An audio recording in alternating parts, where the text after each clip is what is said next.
कांग्रेस अपने सहयोगी दलों पर ही भरोसा नहीं कर पा रही है और दावा है कि सब मिलकर चुनाव में बीजेपी को सत्ता से हटा देंगे।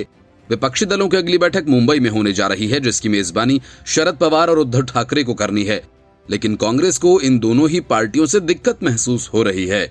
वजह एमवीए की दरारें हैं, जो सत्ता छिन जाने के बाद से और चौड़ी हो गई हैं। महाराष्ट्र में राजनीतिक तूफान तब आया जब एनसीपी में टूट हुई और उसके बाद मुंबई में 3 पार्टियों के शीर्ष नेताओं की बैठक हुई। इस बैठक में संयुक्त रैलियों पर निर्णय लिया गया, जो एक दूसरे के प्रति विश्वास की कमी से संबंधित था। एक कांग्रेस नेता ने बताया कि एनसीपी अप्रत्याशित है। जब आपको बीजेपी से लड़ना हो तो ऐसी अस्पष्टता काम नहीं करती।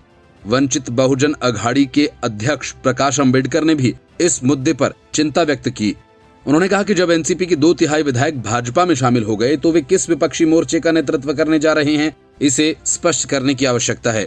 पुणे में प्रधानमंत्री नरेंद्र मोदी के साथ मंच साझा करने के एनसीपी अध्यक्ष शरद पवार के फैसले पर कांग्रेस और शिवसेना यूबीटी दोनों ने तीखी प्रतिक्रिया व्यक्त की थी। हालांकि जिस बात पर चर्चा नहीं हुई वो ये थी कि इस कार्यक्रम में वरिष्ठ कांग्रेस नेता और पूर्व केंद्रीय गृह मंत्री सुशील कुमार शिंदे भी मौजूद थे। वे लोकमान्य तिलक ट्रस्ट से जुड़े हैं, जिसने पीएम मोदी को प्रतिष्ठित पुरस्कार दिया था। हालांकि पुणे के कार्यक्रम से पहले ही एमवीए के भीतर दरारें स्पष्ट थीं। देवेंद्र फडणवीस का कहना है कि एमवीए कभी भी खुद को एकजुट मोर्चे के रूप में पेश नहीं कर पाई और कांग्रेस हमेशा एनसीपी को लेकर आशंकित रही, लेकिन सत्ता में रहते हुए मतभेद नजर नहीं आते थे। उन्होंने कहा कि जब वे विपक्ष में हैं तो एमवीए के भीतर दरारें सामने आ गईं। राजनीतिक पर्यवेक्षकों का कहना है कि एमवीए के भीतर चुनौती वैचारिक नहीं बल्कि विश्वास की कमी से संबंधित है। संभाजीनगर, नागपुर और मुंबई में आयोजित एमवीए की वज्रमुठ रैलियों के दौरान एमवीए में मतभेद देखने को मिले। कांग्रेस और एनसीपी के उद्धव ठाकरे की कार्यशैली से परेशानी जाहिर थी और कांग्रेस के सूत्रों का कहना है कि शिवसेना यूबीटी द्वारा रैलियों में उद्धव ठाकरे को एमवीए के नेता के रूप में पेश करना हमें मंजूर नहीं है, क्योंकि सबसे बड़ी पार्टी हम हैं और हम ही एमवीए का नेतृत्व करेंगे, लेकिन उद्धव ठाकरे को हमारा नेतृत्व स्वीकार करने में दिक्कत आ रही है। Report, news of India. Rahul Gandhi की सजा पर रोक लगने के बाद विपक्षी गठबंधन की तस्वीर बदलती दिख रही है। कलकत्ता की सड़कों पर ममता बनर्जी के होर्डिंग्स लगाए गए, जिसमें लिखा है, अब की बार दिल्ली में इंडिया सरकार। बड़ी बात यह है कि बांग्ला भाषी बंगाल में यह होर्डिंग हिंदी में लिखा गया है। इस होर्डिंग के कई सियासी मायने हैं। पहला तो यह कि बंगाल में ममता बनर्जी इंडिया नाम पर वोट मांगेंगी। दिलचस्प यह है कि कांग्रेस और लेफ्ट पार्टियां भी इसी इंडिया के नाम पर बंगाल में ममता के खिलाफ चुनाव लड़ेंगी, क्योंकि बेंगलुरु में हुई बैठक के ठीक पहले सीपीएम के सीताराम येचुरी ने साफ साफ कह दिया था कि बंगाल में ममता बनर्जी के साथ सीटों का कोई तालमेल या गठबंधन नहीं होगा। कांग्रेस और लेफ्ट फ्रंट बीजेपी और टीएमसी के खिलाफ चुनाव लड़ेंगे, मतलब कि बंगाल में इंडिया वर्सेस इंडिया की लड़ाई होगी।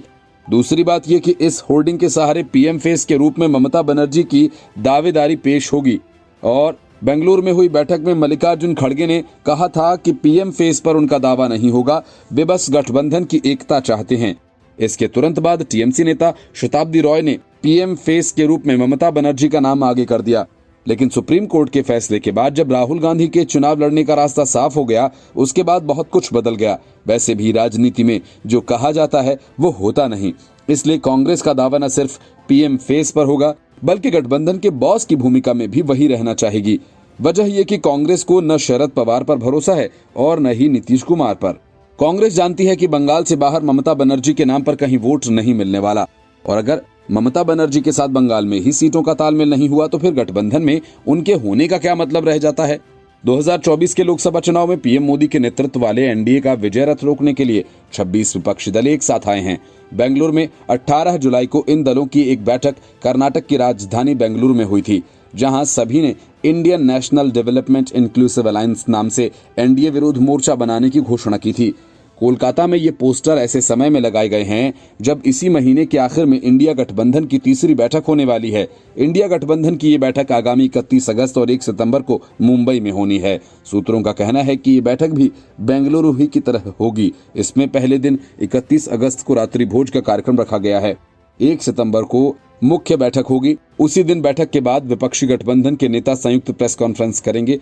विपक्षी दलों की पहली बैठक बिहार के मुख्यमंत्री नीतीश कुमार के बुलावे पर बीते 23 जून को पटना में हुई थी। इस बैठक में पीएम मोदी को अगले चुनाव में सत्ता से हटाने के लिए एकजुट होकर चुनाव लड़ने की रणनीति पर सहमति बनी थी। विपक्षी गठबंधन की तीसरी बैठक की मेजबानी शरद पवार और उद्धव ठाकरे मिलकर करेंगे। दोनों ही पार्टियां महाराष्ट्र में कांग्रेस के साथ महाराष्ट्र विकास अघाड़ी गठबंधन का हिस्सा हैं। Report news of India. अदालत के एक फैसले ने नीतीश कुमार का सारा गुणा गणित बदल कर रख दिया। उनके सामने एक साथ कई मुश्किलें खड़ी हो गई हैं। पहली तो ये कि जिस गठबंधन के लिए उन्होंने पसीने बहाए, उसी गठबंधन में उनको कोई भाव नहीं दे रहा। गठबंधन का संयोजक बनने और लोकसभा चुनाव लड़कर दिल्ली में पीएम पद की दावेदारी की उनकी योजना में पलीता लग गया। बड़ी बात यह कि 2014 में यूपी में 15 सीटों पर उम्मीदवार उतारने और सबकी जमानत जब्त करवाने के बावजूद 2024 में वे यूपी के फूलपुर से खुद चुनाव लड़ने का प्लान बनाए बैठे हैं। वह भी तब जब 3 दशक से उन्होंने विधानसभा का चुनाव तक नहीं लड़ा है। वे अब तक पिछले दरवाजे से विधान परिषद पहुंचते रहे हैं और सीएम बनते रहे, लेकिन उनके करीबी श्रवण कुमार ने तो नीतीश कुमार के लिए यूपी में 4 सीटें भी चुन ली। श्रवण कुमार ने जिन 4 लोकसभा क्षेत्रों को नीतीश कुमार के लिए मुफीद बताया, उसमें फूलपुर, अंबेडकर नगर, प्रतापपुर और फतेहपुर लोकसभा क्षेत्र है। लेकिन राहुल गांधी के मैदान में आ जाने के बाद संकेत ये है कि नीतीश कुमार चुनाव नहीं लड़ने जा रहे हैं। वजह यह भी है कि बिहार में जेडीयू तीसरे नंबर पर खिसक गई है। दूसरी वजह यह कि लोकसभा में मिली 16 सीटों को बचाना भी उनके लिए बड़ी चुनौती है। ऐसे में अगर नीतीश कुमार खुद चुनाव लड़ने यूपी गए तो बची खुची पार्टी का भी बंटाधार होना तय है। वैसे भी अनजान जगह अखिलेश यादव के भरोसे मैदान में उतरना खतरे से खाली नहीं। रही बात नीतीश कुमार के पीएम कैंडिडेट बनने की, तो इसकी संभावना न के बराबर है, क्योंकि कांग्रेस राहुल गांधी के होते हुए नीतीश कुमार को भला क्यों पीएम कैंडिडेट घोषित करेगी।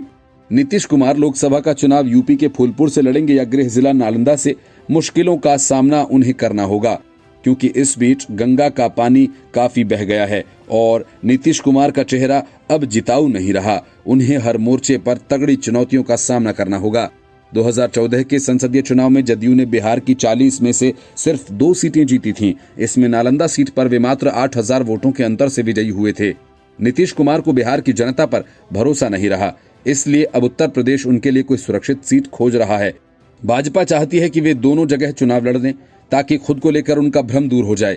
सुशील कुमार मोदी कहते हैं कि नीतीश कुमार 5 साल में न कभी फूलपुर गए और न ही उस क्षेत्र के लिए कुछ किया, और न उनके पास वहां के लोगों के सामने रखने के लिए बिहार का कोई मॉडल ही है। फिर किस आधार पर वे वोट मांगेंगे। फूलपुर से चुनाव लड़ने से पहले जदयू को उत्तर प्रदेश विधानसभा के पिछले चुनाव में 0 पर आउट होने की अपनी हैसियत जान लेनी चाहिए। पार्टी ने 1.5 दर्जन सीटों पर चुनाव लड़ा था, लेकिन सभी जगह उसकी जमानत जब्त हुई थी। Bureau report, news of India. Rahul Gandhi के चुनाव लड़ने का रास्ता साफ होते ही आम आदमी पार्टी और कांग्रेस के बीच खटपट होने लगी। असल में कर्नाटक के स्वास्थ्य मंत्री दिल्ली सरकार द्वारा बनाए गए मोहल्ला क्लिनिक को देखने के लिए आए तो अरविंद केजरीवाल की पार्टी बेहद खुश हो गई। सौरभ भारद्वाज से लेकर अरविंद केजरीवाल तक ने ताबड़तोड़ ट्वीट करना शुरू कर दिया और मोहल्ला क्लिनिक को लेकर अपनी उपलब्धि बताने लगे।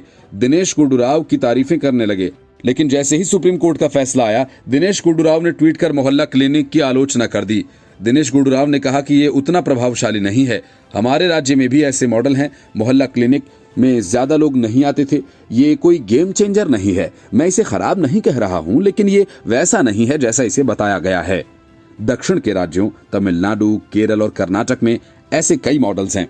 हम प्राथमिक से लेकर सुपर स्पेशलिटी अस्पताल चलाते हैं। ये कोई गेम चेंजर जैसी चीज नहीं है। इससे पहले उन्होंने एक ट्वीट कर कहा कि दिल्ली में एक मोहल्ला क्लिनिक का दौरा किया जहां बहुत कम लोग थे।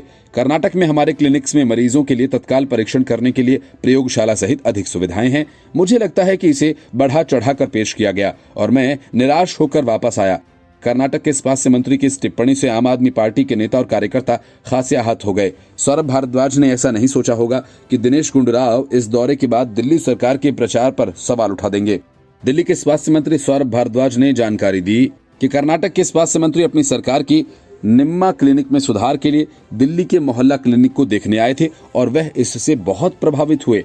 दिनेश गुंडूराव ने भी मीडिया से बात करते हुए इसे बेहतर बताया था, लेकिन शाम होते ही उनके सुर बदल गए।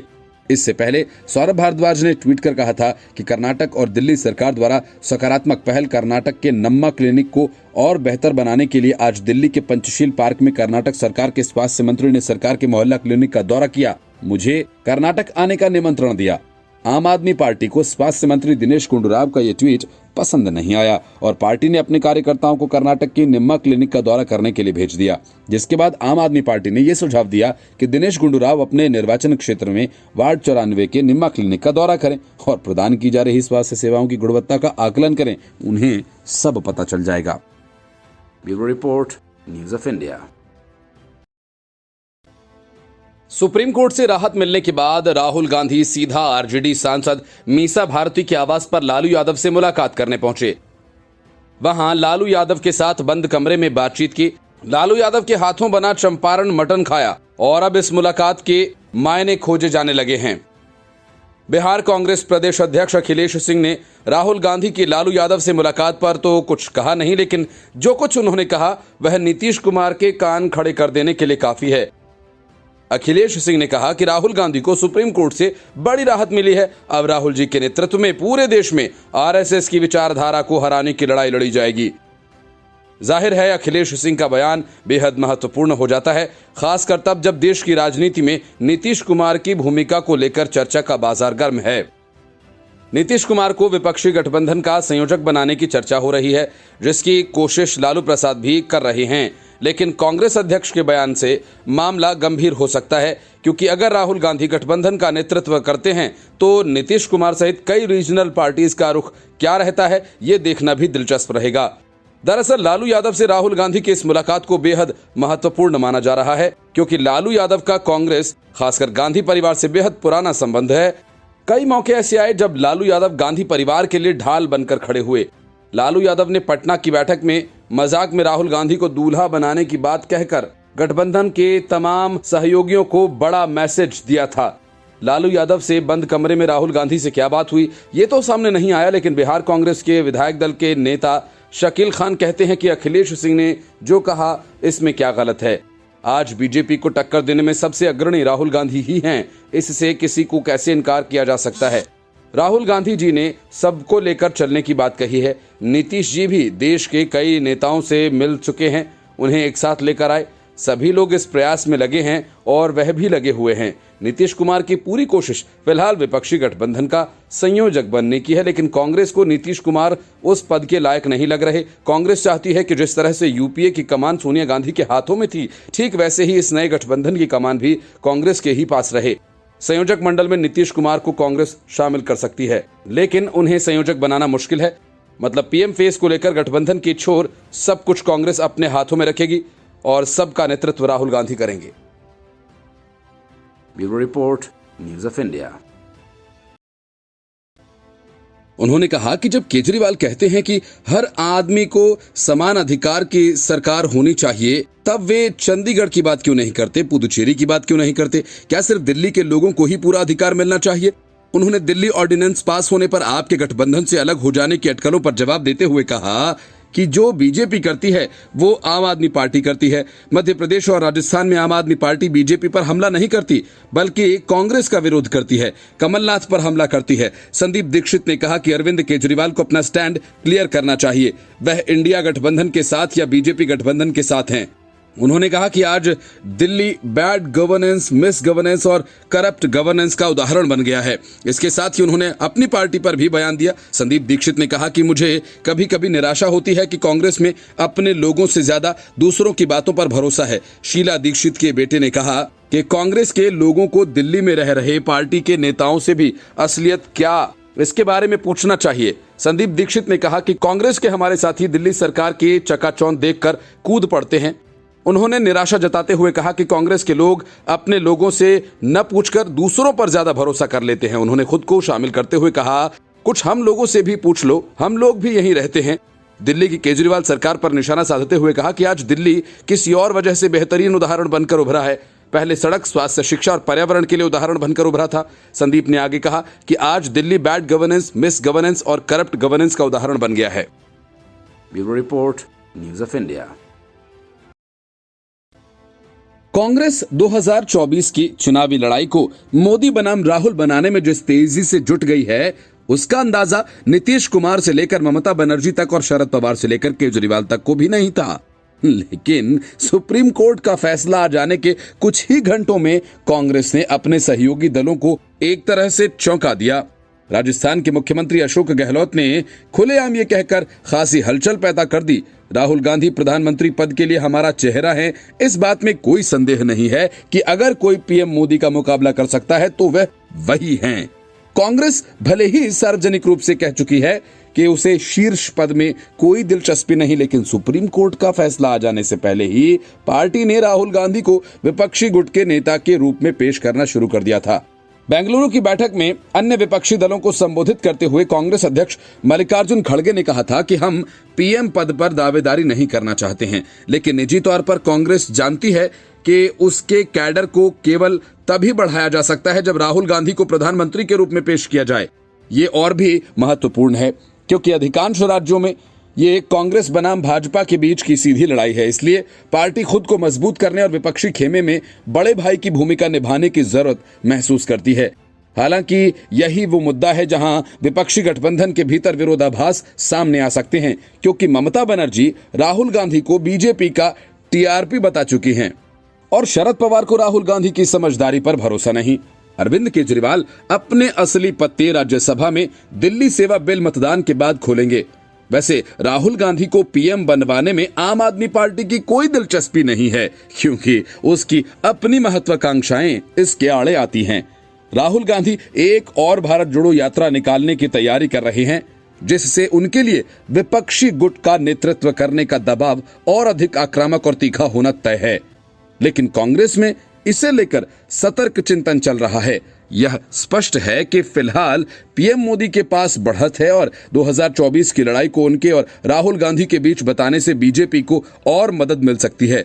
विचार विमर्श के बीच कांग्रेस और राहुल गांधी अब नए सिरे से लड़ाई के लिए तैयार हो रहे हैं। कर्नाटक में जीत और आगामी राज्य चुनावों में जीत मिलने की उम्मीद से उत्साहित कांग्रेस को लगता है कि राहुल गांधी को पीएम पद का चेहरा बनाना इतना बुरा विचार नहीं है।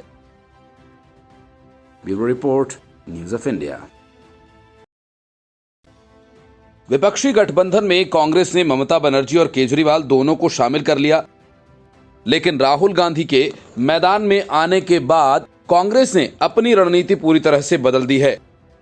कांग्रेस को ममता बनर्जी अरविंद केजरीवाल से खासी समस्या हो रही थी, इसलिए इन दोनों को किनारे लगाने की तैयारी अंदर ही अंदर कर ली गई है। यही वजह है कि एक तरफ कांग्रेस के दोनों नेताओं ने केजरीवाल के खिलाफ मोर्चा खोल दिया, तो दूसरी तरफ बंगाल में ममता बनर्जी के घोर विरोधी दीपा दास मुंशी को आगे कर दिया। अधीर रंजन चौधरी और दीपा दास मुंशी अब एक साथ ममता बनर्जी पर हल्ला बोलेंगे। असल में कांग्रेस ने आगामी विधानसभा चुनाव की तैयारियां तेज कर दी हैं और इस सप्ताह की शुरुआत में घोषित चुनाव वाले राज्यों के लिए कांग्रेस के पर्यवेक्षकों की सूची में एक नया नाम सामने आया, जिसके बाद कई तरह के कयास लगने लगे हैं। वो नाम पूर्व केंद्रीय मंत्री दीपा दास मुंशी का है, जो ममता बनर्जी की जानी मानी आलोचक और धुर विरोधी हैं। कांग्रेस की दीपा दास मुंशी को तेलंगाना राज्य का वरिष्ठ पर्यवेक्षक नियुक्त किया गया। सूत्रों का ये कहना है कि दीपा दास मुंशी की नियुक्ति इस बात का संकेत है कि उन्हें पश्चिम बंगाल में चुनावी रणनीति में फिर से एंट्री के लिए कहा जा सकता है। सूत्रों का ये कहना है कि अगर विपक्षी गठबंधन लोकसभा चुनाव लड़ता है तो दीपा दास मुंशी को उत्तरी बंगाल के किसी संसदीय सीट से टिकट मिल सकता है, जहां पिछली बार भाजपा ने भारी बढ़त हासिल की थी। दीपा दास मुंशी उत्तर दिनाजपुर के गलपोखर से विधायक रह चुकी हैं। उनके पति कांग्रेस के पूर्व केंद्रीय मंत्री प्रियरंजन दास मुंशी थे, जिनकी 2017 में मृत्यु हो गई। इसके बाद दीपा उत्तर दिनाजपुर की रायगंज संसदीय सीट जीत गई और केंद्र सरकार में मंत्री बनी। इसके बाद 2014 में रायगंज सीट पर सीपीएम के मोहम्मद सलीम से 1634 वोटों से हार गईं। कांटे की टक्कर देने वाले चुनाव में सलीम का वोट शेयर 29% रहा, जबकि दीपा को 28.5% वोट मिले। 2016 के पश्चिम बंगाल विधानसभा चुनाव में पार्टी ने कोलकाता के भवानीपुर विधानसभा क्षेत्र से ममता बनर्जी के खिलाफ दीपा दास मुंशी को खड़ा किया, लेकिन आक्रामक चुनाव प्रचार के बावजूद वे हार गईं। 2017 में उन्हें पश्चिम बंगाल प्रदेश कांग्रेस कमेटी का कार्यकारी अध्यक्ष बनाया गया। तब से उन्होंने पश्चिम बंगाल की राजनीति में एक लो प्रोफाइल स्तर पर काम किया, लेकिन उनकी इस नई नियुक्ति के साथ इसमें बदलाव की संभावना देखी जा रही है। दिल्ली महिला फुटबॉल एसोसिएशन की अध्यक्ष रह चुकी दीपा दास मुंशी रविंद्र भारती विश्वविद्यालय से नाट्य शास्त्र में एमए की डिग्री हासिल कर चुकी हैं। Bureau report, news of India.